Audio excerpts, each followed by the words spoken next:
क्या आप जानते हैं, दुनिया की पहली अलार्म घड़ी बनी थी प्राचीन ग्रीस में। ये कोई डिजिटल घड़ी नहीं थी, बल्कि पानी से भरा बर्तन जहां पानी गिरते गिरते सीटी बजती थी। मतलब हजारों साल पहले भी लोग लेट होने से डरते थे।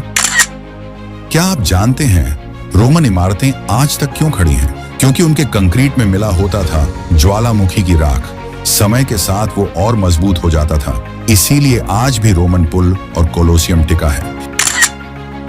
युद्ध से पहले वाइकिंग्स करते थे एक अजीब काम। वे खाते थे जंगली मशरूम, जिससे उनका दिमाग घूम जाता और वो बरसरकर मोड़ में आ जाते। उस वक्त वे दुश्मनों के लिए बन जाते थे डरावने राक्षस।